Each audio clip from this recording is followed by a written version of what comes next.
समझ के अपने जीवन को आसान किया जा सकता है। लेकिन इससे पहले कि हम ये वीडियो शुरू करें, आपसे एक छोटा सा सवाल जिसका जवाब आप कमेंट बॉक्स में ज़रूर करना। क्या आप मानते हैं कि ज्ञान मनुष्य को अहंकारी बना सकता है? और अगर आपका जवाब है हाँ, तो ज्ञान कैसे प्राप्त किया जाए कि मनुष्य में अहंकार ना आए? शुरू करते हैं हमारी आज की वीडियो। दोस्तों, मनुष्य का जीवन बेहतरीन बनाने में मन का बहुत महत्वपूर्ण योगदान है। यहाँ पहले तो ये बात क्लियर कर लेते हैं कि वास्तव में मन है क्या, व्हाट इज़ माइंड, और इसमें कौन कौन सी शक्ति है। मन यानी कि हमारा माइंड, कंप्यूटर की भाषा में कहा जाए तो एक सॉफ्टवेयर है, और मगज यानी कि हमारा ब्रेन, कंप्यूटर की भाषा में बात करें तो वो एक हार्डवेयर है। मगज एक भौतिक चीज़ ही जैसा है। इन्हें हम देख सकते हैं, छू सकते हैं, काट सकते हैं, रिपेयर कर सकते हैं और नाप सकते हैं। लेकिन मन एक ऊर्जा है, बिजली जैसी ऊर्जा, जिसे हम देख नहीं सकते बल्कि महसूस कर सकते हैं। हमारे जीवन को बेहतर बनाने के लिए ये अति आवश्यक है कि हम ये समझें कि हमारा माइंड काम कैसे करता है, how does the mind work, और कैसे हम मन की शक्ति को समझकर अपने जीवन को बेहतर बना सकते हैं। कई बार मन की इस शक्ति का दुरुपयोग के कारण मनुष्य के जीवन में कठिनाई भी आ सकती है। जैसे उदाहरण के तौर पर बिजली का गलत उपयोग किया जाए तो शॉर्ट सर्किट, विस्फोट जैसी घटनाएं हो सकती हैं। ठीक उसी तरह मन की ऊर्जा का दुरुपयोग होने के कारण जीवन में कई समस्याएं आ सकती हैं। दोस्तों, आपसे अनुरोध है कि मन की शक्ति के बारे में पहले संपूर्ण जानकारी लेने के बाद ही इसको अपनी ज़िंदगी में इस्तेमाल करें। इस वीडियो के ज़रिए हमने मन और उसकी शक्ति के बारे में महत्वपूर्ण जानकारी देने का प्रयास किया है। तो चलिए दोस्तों, मन के प्रकार, टाइप्स ऑफ माइंड के बारे में बात शुरू करते हैं। मन का विभाजन हम वास्तविक भौतिक आधार पर नहीं कर सकते, बल्कि ये तो एक मनोवैज्ञानिक की अवधारणा पर आधारित है, या फिर मन की अवस्थाएं हैं। मनोविज्ञान में मनुष्य के मन को अलग अलग भागों में बांटा गया है। मुख्य रूप से दो भाग हैं, चेतन मन मतलब कॉन्शियस माइंड, और अवचेतन मन मतलब सब कॉन्शियस माइंड। मनोविज्ञान की इस अवधारणा को समझकर हम अपने जीवन में एक बड़ा परिवर्तन ला सकते हैं। चेतन मन यानी कि कॉन्शियस माइंड हमारी चेतना या सक्रिय एक्टिव अवस्था है। इसमें हम सोच, विचार और तर्क के आधार पर निर्णय लेते हैं या कोई कार्य करते हैं। अवचेतन मन यानी कि सब कॉन्शियस माइंड तर्क एवं सोच विचार के निर्णय नहीं लेता, बल्कि ये हमारे पिछले अनुभवों एवं धारणाओं के आधार पर स्वचालित तरीके से कार्य करता है। चेतन मन हमारी जागृत अवस्था में ही काम करता है, लेकिन अवचेतन मन जब हम सो जाते हैं उसके बाद भी काम करता है। यानी कि अवचेतन मन 24 घंटे काम करता है। जब भी कोई व्यक्ति पहली बार साइकिल चलाना सीख रहा होता है तो उसे साइकिल को ध्यानपूर्वक नियंत्रित करना पड़ता है। शुरुआत में वो संतुलन नहीं बना पाता और थोड़ा डरा सा भी रहता है, लेकिन जब कुछ दिनों बाद वो साइकिल चलाना सीख जाता है तो अब उसे साइकिल को नियंत्रित करने के बारे में सोचने की आवश्यकता नहीं होती।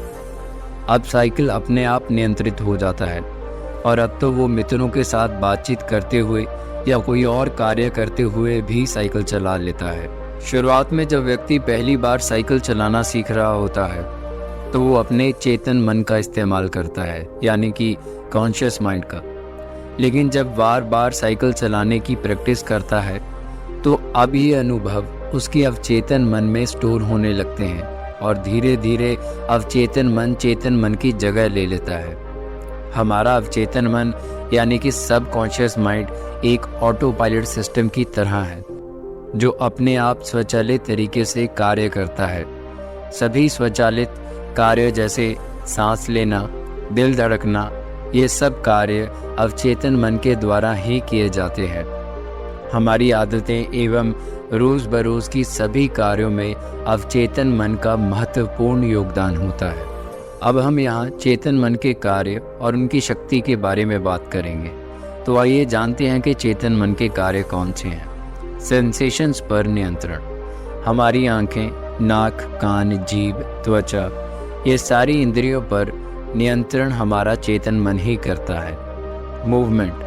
चेतन मन को हम ऑर्डर दे सकते हैं कि हमारे शरीर को हमारी इच्छा मुताबिक इधर उधर कर सकते हैं। ये हिलना डुलना हमारा चेतन मन का ही कार्य है। थॉट्स। क्योंकि चेतन मन नींद में काम नहीं करता। तर्क करना, लॉजिक। कोई भी कार्य के बारे में सवाल करना, जैसे कि ये क्या है, ये कैसे हो सकता है, ये सब तर्क जो है ये चेतन मन ही करता है। एनालिसिस। किसी भी चीज़ का एनालिसिस चेतन मन के द्वारा ही किया जाता है। इंटरप्रिटेशन मतलब व्याख्या। चेतन मन ही किसी भी चीज़ की व्याख्या करता है। चेतन मन से सही अपॉर्चुनिटी का जानना संभव होता है। सही और गलत की परख मतलब जजिंग। क्या सही है और क्या गलत है, ये चेतन मन पर ही होता है। डिसीजन मतलब निर्णय। सच गलत जानने के बाद सही निर्णय लेना, ये भी चेतन मन के द्वारा ही किया जाता है। अमल करना मतलब एक्शन।